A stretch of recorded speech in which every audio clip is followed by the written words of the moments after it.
Asante Makongolosi, asante Chunya. Makongolosi mpo! Haijasikika sawa sawa. Bado. Makongolosi mpo!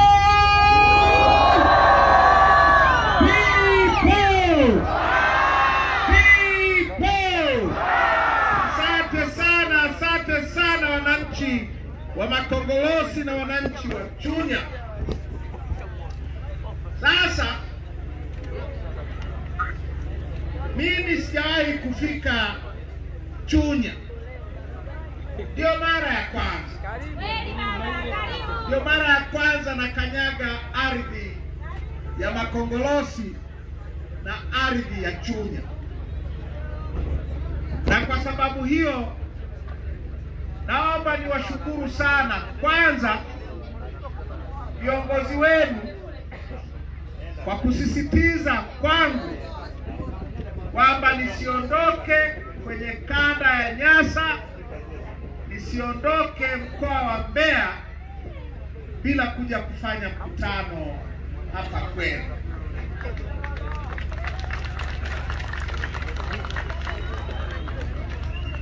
Kuna wapo waliokuwa wanasema niende mahali ambapo nimeshafika. Viongozi waliposema lakini mwenyekiti hujawahi kwenda Chunya, nikakubali mara moja kubadilisha ratiba ili nije kwenu kuzungumza na nyie leo. Na pili, niwashukuruni sana kwa mkutano huu. Uwanja umejaa. Nafikiri sitakosea nikisema sehemu kubwa ya Makongolosi iko hapa. Nawashukuruni sana. Sasa ndugu zangu, huu ni mwaka wa uchaguzi. Ni mwaka wa uchaguzi. Kwa sababu ni mwaka wa uchaguzi, lazima tuzungumze maswala ya uchaguzi. Tuzungumze uchaguzi wetu, mfumo wetu wa uchaguzi na taratibu zetu za uchaguzi katika nchi hii zikoje, kwa sababu huu ni mwaka wa uchaguzi. Ndugu zangu, viongozi wote ambao wamesimama hapa wameeleza mambo mengi na mabaya ambayo wananchi mnafanyiwa. Kama wewe ni mchimbaji, unajua uchimbaji imekuwa ni kazi ya hatari. Kwa hulka yake tu kazi ya uchimbaji huwa ni kazi ya hatari. Lakini sasa kuna hatari nyingine, hatari ya serikali. Ukiachia hatari ya kufukiwa na kifusi ndani ya shimo, sasa kuna hatari ya mabomu ya polisi, kuna hatari ya mambo mabaya yanayofanywa na serikali. Ukiwa mkulima wa tumbaku, tangu lini kazi ya kilimo cha tumbaku imekuwa rahisi? Haijawahi kuwa rahisi hata kidogo. Sasa ugumu unaongezwa na serikali. Ugumu unaongezwa na nini?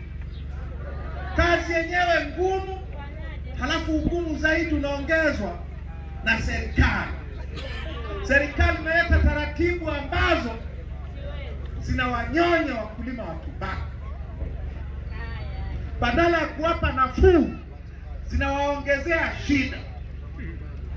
Kama ni mkulima wa ufuta au zao lingine lolote nchi hii, kazi ya kilimo nchi hii ni ngumu. Inafanywa ngumu zaidi na serikali. Stakabadhi ghalani, mara nini, tolea ruzuku, mradi unaongezewa mizigo na kausha damu vile vile.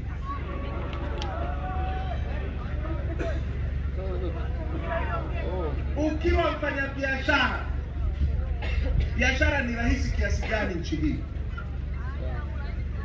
Ukifanya kabisa, hata uuze maandazi unaambiwa leta, toa hela. Ukiweka nyanya chini, toa hela. Ukiwa na kiduka, toa. Mara ya TRA, mara ya halmashauri, mara ya bwana afya, mara ya mradi utoe, ni kausha damu. Sawa sawa? Si ndio maneno yamesemwa hapa? Hata wafanyakazi wenyewe, mapolisi hawa, wala hawana nafuu. Simeambiwa wanajinunulia uniform na siku hizi wanajizika wenyewe. Mimi baba yangu mdogo alikuwa askari polisi, alipofariki alizikwa na serikali. Leo polisi hao wanakatwa hela, wanaita wenyewe mfuko wa kuzikana, badala ya kuzikwa na serikali. Kazi ya polisi ni rahisi kiasi gani? Kwenye kila hatari wako. Ndio maana, kwa sababu kwenye kila hatari wako, ndio maana huwa wananunuliwa uniform. Ndio maana ikitokea amefariki anazikwa na serikali.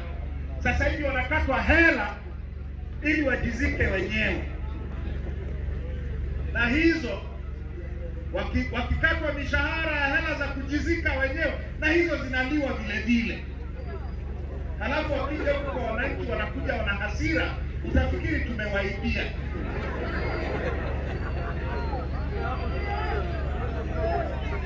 Naelewa.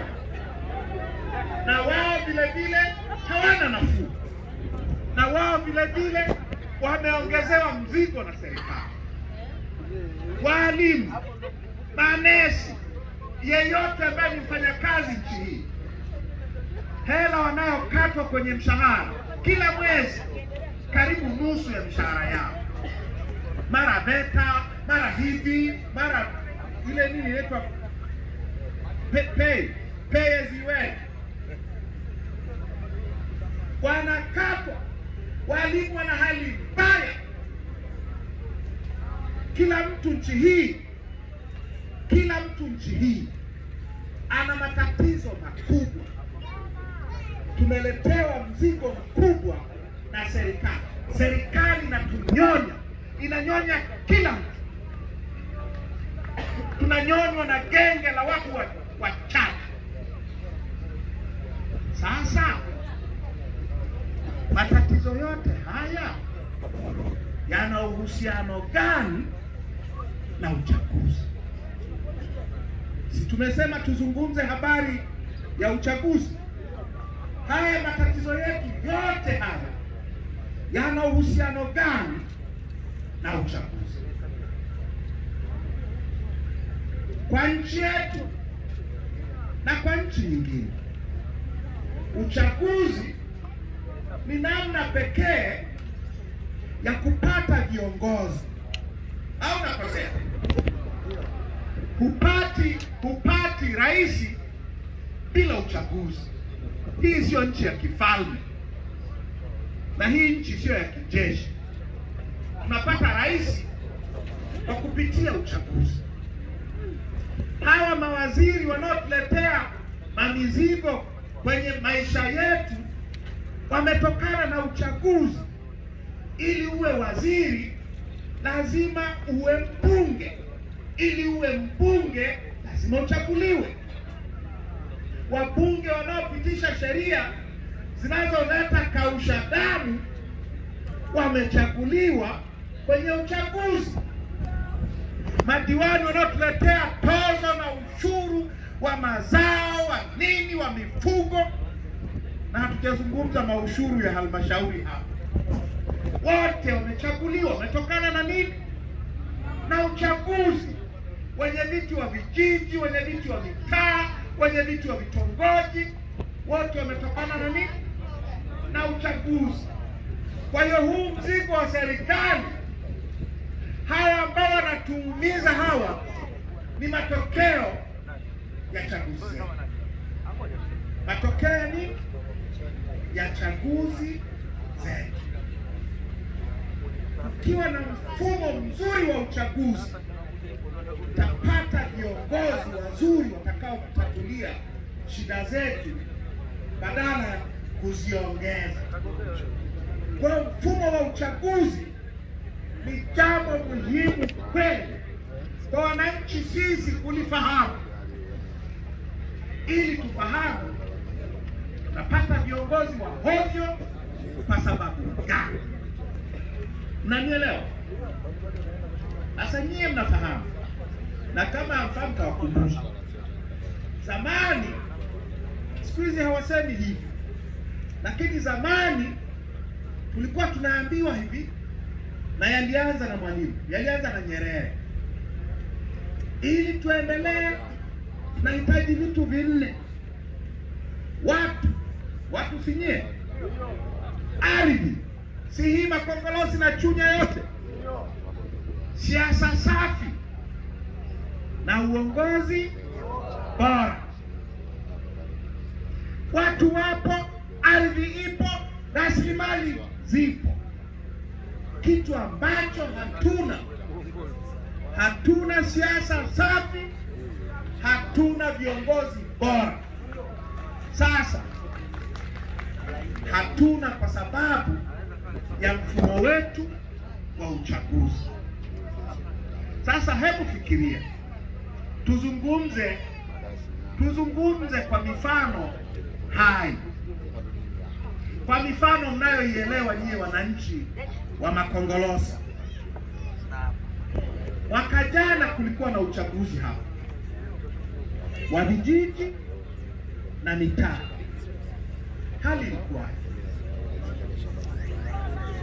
Hali ilikuwaje Makongolosi na Chunya mwaka jana kwenye uchaguzi wa vijiji na mitaa?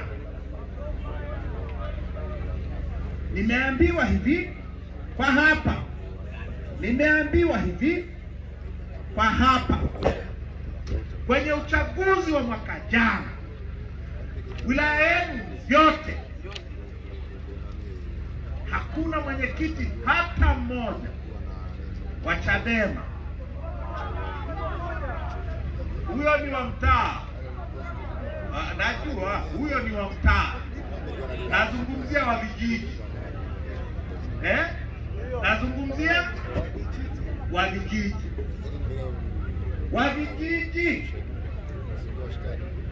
Wenye viti wa vijiji kwenye wilaya yote hii yenye vijiji 43,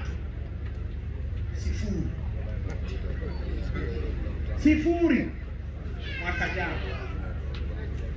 Miaka 10 iliyopita wilaya yenu hii ilichagua wenye viti 7 wa Chadema. Miaka 10 iliyopita, 2014. Juzi wamechagua nini? 0. Imekuwaje? Ni kwa sababu ya mfumo wetu wa uchaguzi. Hawa wa CCM wamefuta wagombea wote wa upinzani. Nasema uongo? Wamefuta wagombea wote wa upinzani. Nanielewa? Twende kwenye mtaa, uchaguzi wa mitaa. Hapa si mji mdogo. Miaka 10 iliyopita mji mdogo wa Makongolosi wenye vitongoji 24 vitongoji 24, si ndivyo viongozi? Mlichagua wenye viti wa vitongoji 7 wa Chadema. Leo juzi amepatikana mmoja tu. Miaka 10 iliyopita walikuwa 7. Leo naye kwa sababu gani? Kwa sababu waliengua kila mgombea wa Chadema. Tunaelewana? Sasa hebu fikiria, huyo mwenyekiti wa kijiji ambaye amepita bila kupingwa, hajachaguliwa, hamjamchagua nyie wananchi, atakutetea wewe? Wewe ukikabwa huko mgodini, unanyang'anywa duara lako, atakuja kukusaidia? Ukikabwa hapa na watu wa halmashauri, unaambiwa toa hela, huyu ambaye hujamchagua amepita bila kupingwa, atakuja kukutetea? Kwa hiyo shida zinatokana na nini? Zinatokana na uchaguzi. Tuendelee na mambo ya Chunya yenu hii. Miaka 10 iliyopita kwenye uchaguzi mkuu wa 2015, hii Chunya hii ilichagua madiwani 4 wa Chadema kati ya madiwani 20. Kweli CCM ilishinda, au sio? Lakini Chadema ilikuwa miaka 10 iliyopita. 2020 ikawaje? Wakafuta wagombea wa upinzani wote. Kwa hiyo wale waliokuwa wanajua kusoma miaka 10 iliyopita wakaambiwa sasa hawezi kujaza fomu, hawezi kuandika majina yao, hawajui namna ya kugonga muhuri na mambo mengine ya aina hiyo. Kwa matokeo yake ni kwamba leo kwenye halmashauri ya wilaya yenu hakuna diwani hata mmoja wa Chadema. Walikuwepo 4 miaka 10 iliyopita. Sasa fikiria, wakileta tozo ya mazao, wakaleta tozo ya mifugo. Nyie si wakulima? Mageti ya mazao yako kila mahali, au nakosea? Lakini ukifika kwenye geti lazima unyonyolewe, au nakosea? Yaani unyonyolewe kwenye geti. Ukifika hapa makongolosi vile vile hawakuaji. Ukiwa mfugaji hivyo. Ng'ombe akiwa zizini wanakunyonyoa. Ukitaka kwenda kumuuza inabidi upate kipande cha bwana mtendaji, sio? Unakipewa bure. Wanakunyonyoa.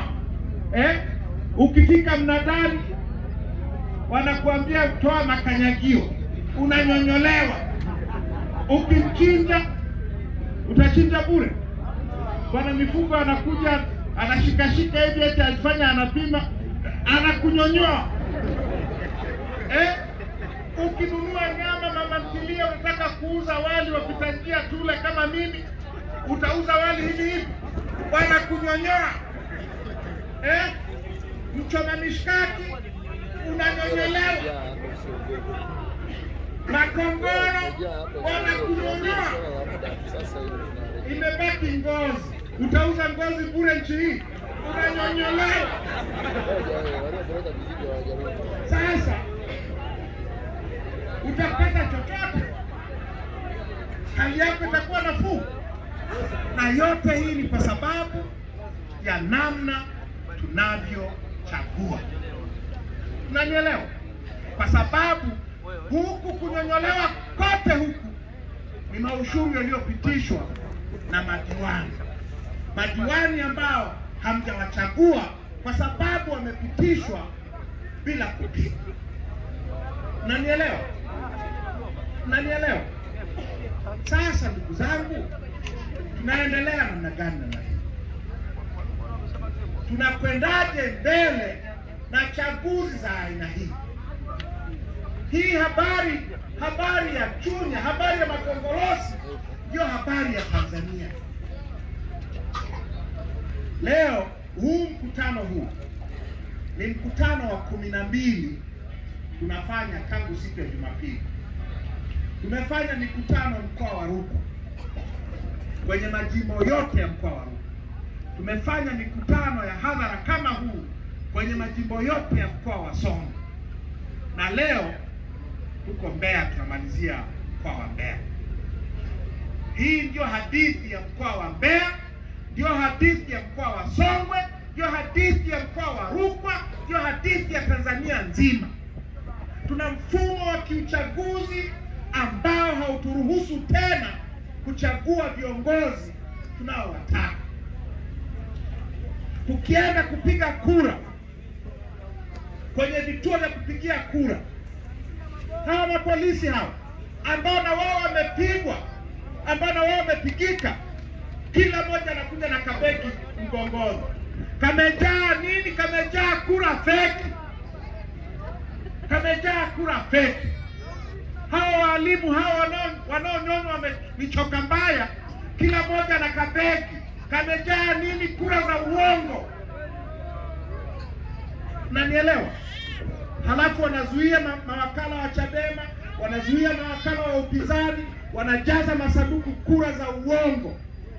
Wanarudi madarakani, mnakuja kulipia dhambi zenu. Sawa sawa? Kwa hiyo ndugu zangu,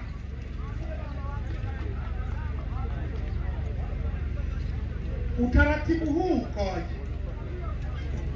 Huu utaratibu wa uchaguzi zetu ukoje? Ni utaratibu wa CCM. Unanifahamu?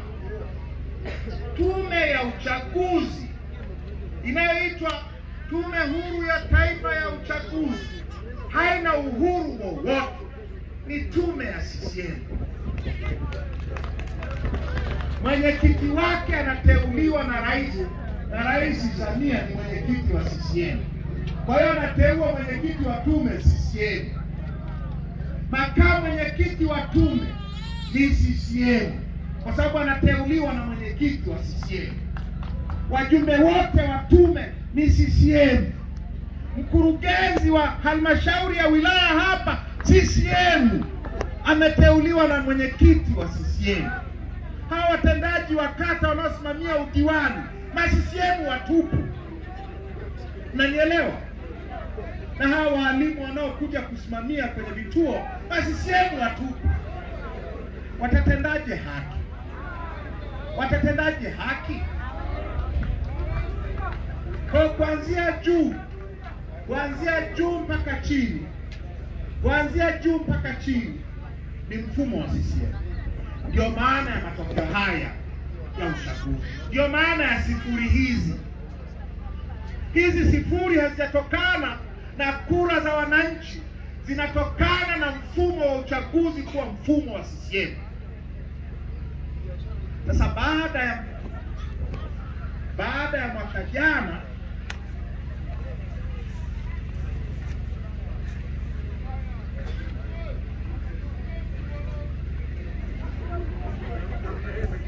mwaka jana, baada ya matokeo ya mwaka jana, tukakaa kwenye chama, tukakaa kwenye kamati kuu kuzungumza hii habari. Tukasema tutaendelea namna gani? Namna hii. Tukienda namna hii tunatoboa. Tukiendelea namna hii tutafika popote. Sasa kama ingekuwa wanaiba peke yake, pengine ingetuuma sana. Lakini kibaya zaidi, ndugu zangu, kibaya zaidi ni kwamba chaguzi za Tanzania sasa hivi lazima ziendane na mauaji ya wananchi. Hakuna uchaguzi unaopita bila watoto wetu kutolewa kafara ili CCM washinde. Tumetoka Tunduma, tulikuwa Tunduma juzi. Mwaka jana kwenye uchaguzi wa vijiji na mitaa, Tunduma wameua mtu. Manyoni kwetu waliua mgombea mwenyekiti wa kitongoji.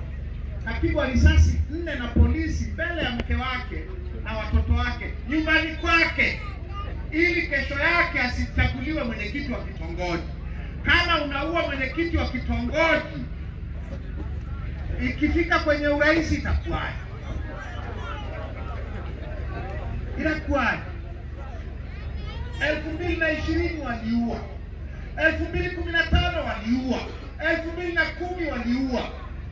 Hizi chaguzi ambazo lazima tutolewe makafara, tutaenda nazo mpaka lini?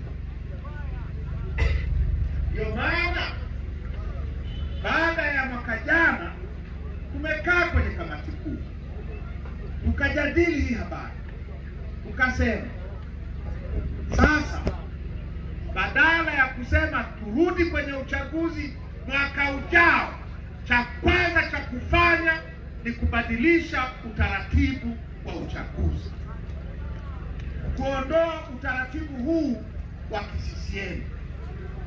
Kwa tunaposema no reform, no election, tuna maana hiyo.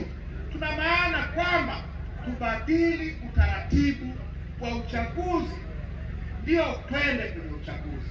Tusiende kwenye uchaguzi, usifanyike uchaguzi bila kuwa na mabadiliko yatakayotuwezesha sisi wananchi wa Makongorosi kuchagua watu tunaowataka, kuchagua chama tunachotaka. Tumechoka wizi wa kura. Tumechoka kuenguliwa wagombea wetu. Tumechoka kuzika watoto wetu kwa sababu ya kafara za utawala wa sisi. Na tumechoka adha kubwa tunayofanyiwa sisi wananchi kwa sababu ya kutawaliwa na hawa ambao hatujawachagua. Hivi hebu fikirie. Ndiye mlichagua Samia?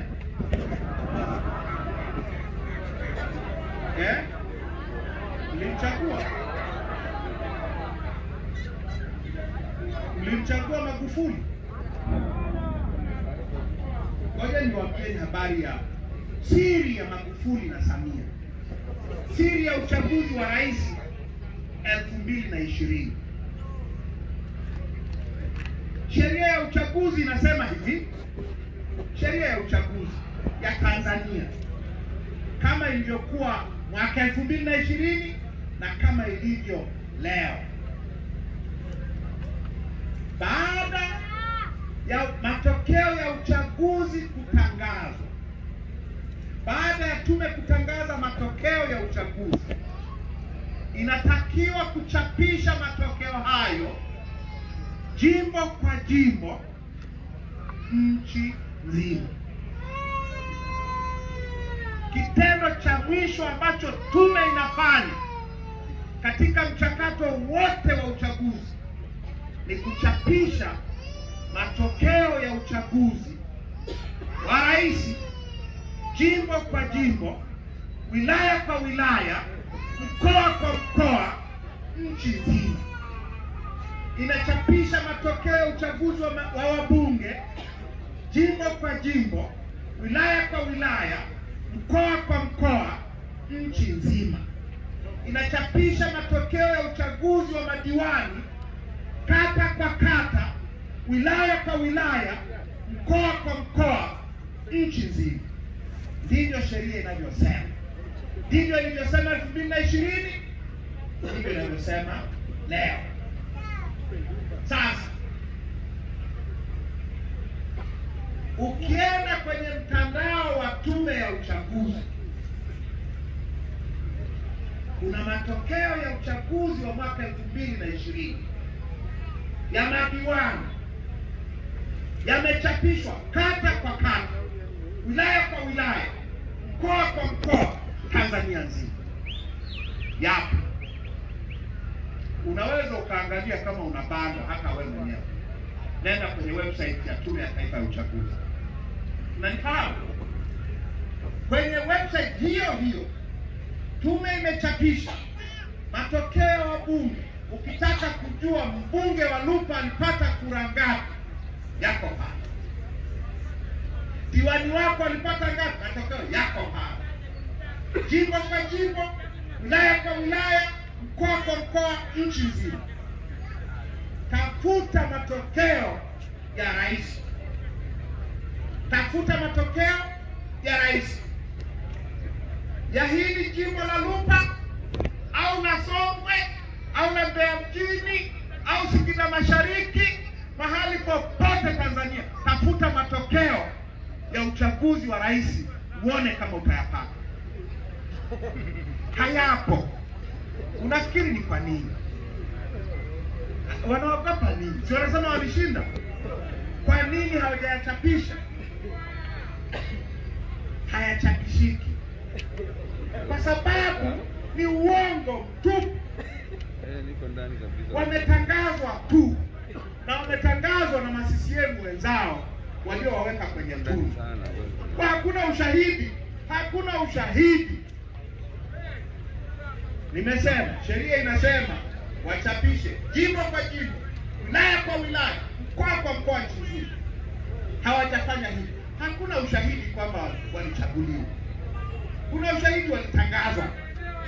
Walitangazwa na kwa msaada ya mabomu na mabunduki na mavifaru na nini, wako madarakani.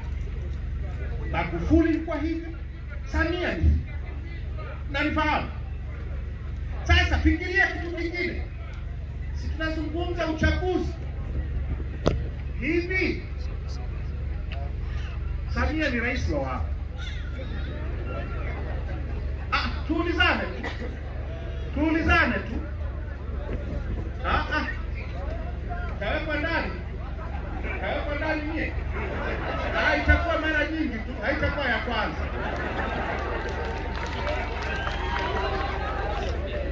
Lakini nataka tu tufikirie nchi hii ilivyo.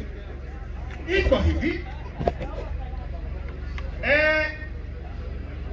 Mnawahi kusikia wanasema kwamba Zanzibar ni nchi?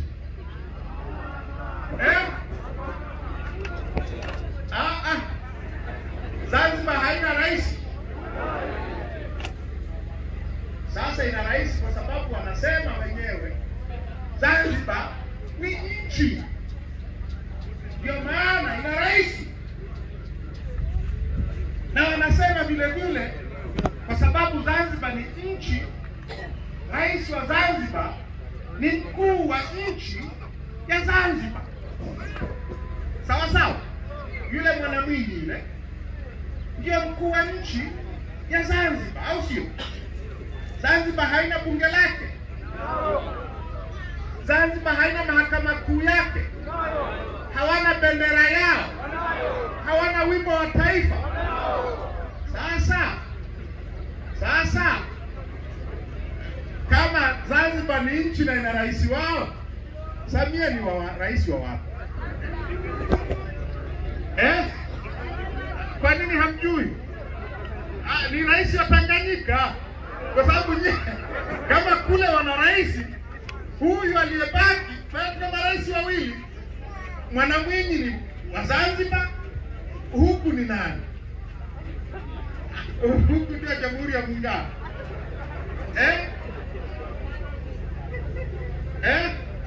Fikiria. Haya mambo yako sawa sawa? Sasa yote ni matokeo ya mfumo wa nini? Wa uchaguzi, ya mfumo wa katiba. Ndio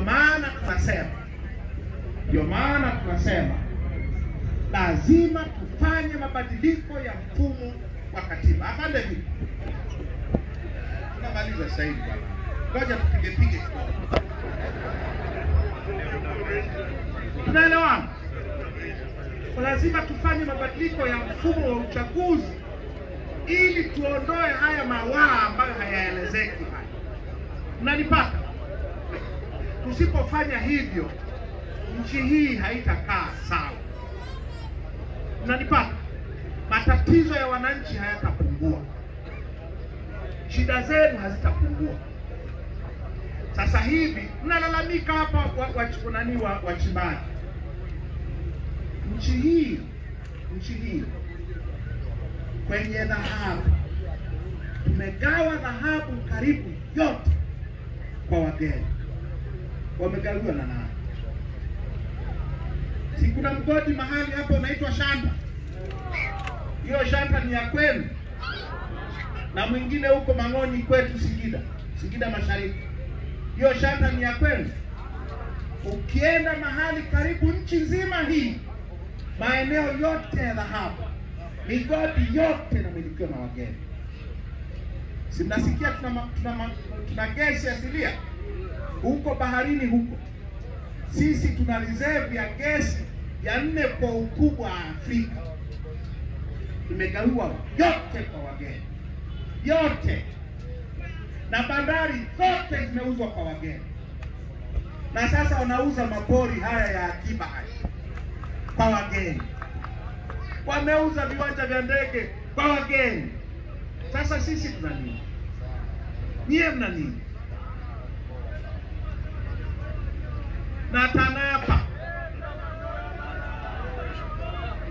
Kwa hiyo ndugu zangu, yote hayo kumbuka, matatizo yote hayo ni matokeo ya mfumo wetu wa uchaguzi. Matokeo ya namna tunavyopata viongozi. Usipobadilisha huo utaratibu, hakuna kitakachobadilika. Hakuna. Tumejaribu na kujaribu. Sisi hatuogopi uchaguzi. Hatujawahi kuogopa uchaguzi. Mimi nilikuwa mbunge. Mimi nimegombea uchaguzi na miaka 27, mwaka 95. Leo na miaka 57. Utaniambia mimi naogopa uchaguzi? Nimekaa bungeni mimi. Amekaa bungeni Sugu na Haonga na wengine wengi. Utasema tunaogopa uchaguzi? Lakini hatukubali tena kwenda kwenye chaguzi ambazo hata kabla hazijatangazwa matokeo yake yanajulikana. Kwa hiyo watu kwenda kupiga kura hakuna maana yoyote. Hakuna maana yoyote. Kwa ndio maana ndugu zangu wa Makongolosi, ndio maana tunasema bila mabadiliko hakuna uchaguzi. Na tunaweza kuzuia uchaguzi kama sisi wote tutasema hatutaki tena mchezo, tunataka mfumo wa uchaguzi ubadilishwe. Hawa mapolisi hawatakuwekea bunduki kichwani na kukuambia kapige kura au kajiandikishe au fanya nini. Unaelewana? Na katiba haitajibadilisha yenyewe, itabadilishwa kwa nguvu zetu. Unanipata? Kwa nani kati yenu anakubaliana na msimamo wa Chadema kwamba hakuna mabadiliko, hakuna uchaguzi? Naomba mikono yenu.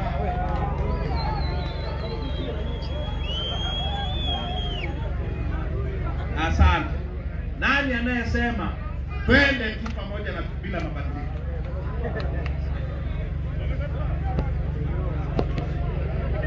Kwa hiyo, wewe ndugu zangu, naomba nimalizie. Na naomba nimalizie kwa hili la mwisho. Hii kazi yote hii ambayo inahitajika kufanyika, mwenyekiti wa kanda amesema tutatembea nchi nzima hii. Tumeanza na kanda yenu ya Nyasa. Leo tunamaliza mkoa wa Mbeya. Kesho tunaenda kumalizia Iringa.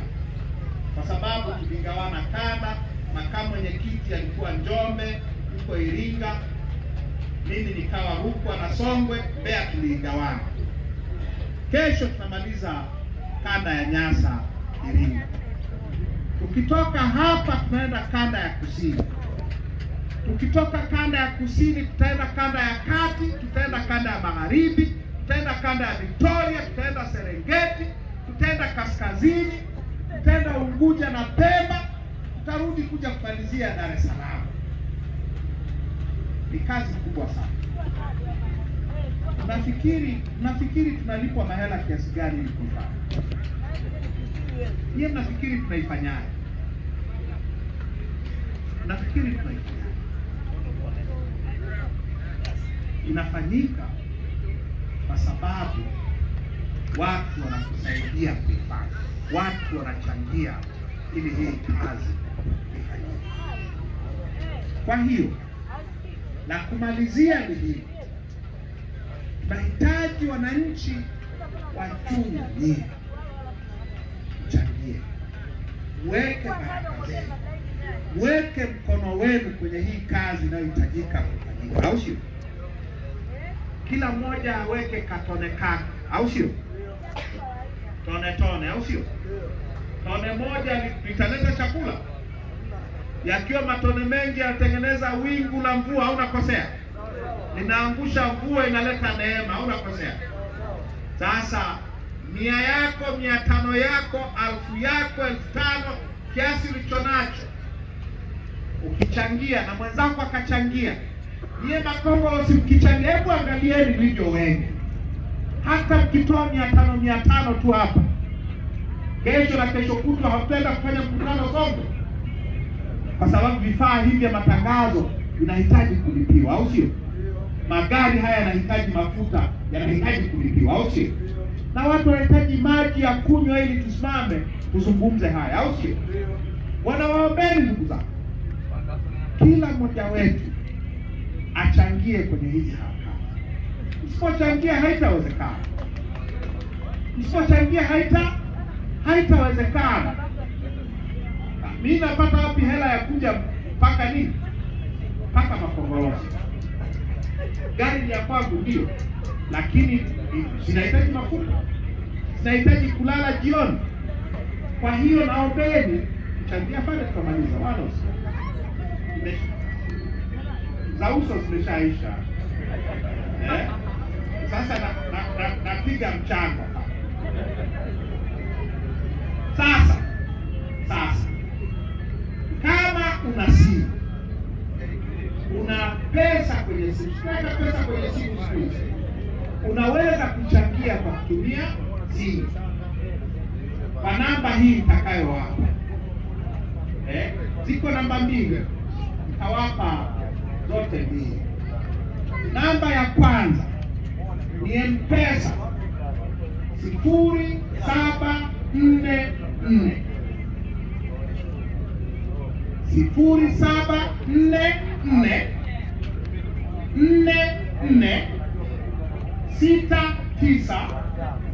6969. Kairudia tena. Iko kwenye hiki karatasi utakuwa umegawia. Sawa? 0744 6969. Ukiweka chochote kwenye hiyo namba kwenye M-Pesa, jina litakalokuja ni Chadema HQ, Chadema makao makuu. Nikija Tundu Lissu ujue umeliwa, isiendelee. Sawa sawa? Nikija Chadema unajua umepatia, unaendelea. Sawa sawa? Namba ya pili ni kwa wale wenye WhatsApp, wenye ile namba, sio wenye ile kitochi. Kitochi hakitafaa hapa. Kama una simu kubwa, una Tecno au Samsung au hizo simu kubwa, utakuwa na WhatsApp, au sio? Si unajua WhatsApp? Sasa namba ya WhatsApp ambayo unaweza kuchangia ni 0793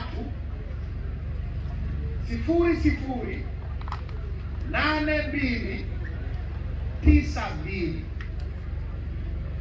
Nairudia 0793